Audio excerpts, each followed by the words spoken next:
Welcome to Virupakshi news channel.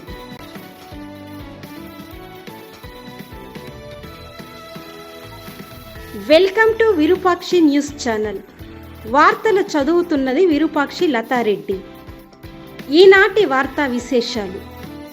Road ప్రమాదంలో గాయపడ్డ వ్యక్తి మృతి. చంద్రగిరి పూతలపట్టు నాయుడుపేట జాతీయ రహదారిలో చంద్రగిరి నూర్ జంక్షన్ వద్ద 2 ద్విచక్ర వాహనాలు ఢీకొనడంతో 2 వ్యక్తులు గాయపడిన సంఘటన బుధవారం ఉదయం చోటు చేసుకుంది. గాయపడ్డ వారిలో చికిత్స పొందుతూ ఒకరు మృతి చెందినట్లు స్థానిక పోలీసులు తెలిపారు. పోలీసులు తెలిపిన వివరాల మేరకు ఇలా ఉన్నాయి. చంద్రగిరి ఇందిరమ్మ కాలనీకి చెందిన సంతోష్ కుమార్ తన ద్విచక్ర వాహనంలో చంద్రగిరి వైపు వెళ్తూ ఎదురుగా వస్తున్న ద్విచక్ర వాహనాన్ని ఢీకొన్నాడు. ద్విచక్ర వాహనదారులు 2కి గాయాలయ్యాయి. సమాచారం అందుకొని పోలీసులు సంఘటనా స్థలానికి చేరుకున్నారు.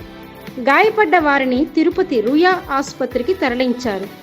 ఆసుపత్రిలో చికిత్స పొందుతూ ఇందిరమ్మ కాలనీకి చెందిన సంతోష్ కుమార్ మృతి చెందాడు. మృతునికి భార్య, 2 పిల్లలు ఉన్నట్లు సమాచారం. చంద్రగిరి పోలీసులు కేసు నమోదు చేసుకుని దర్యాప్తు చేస్తున్నారు.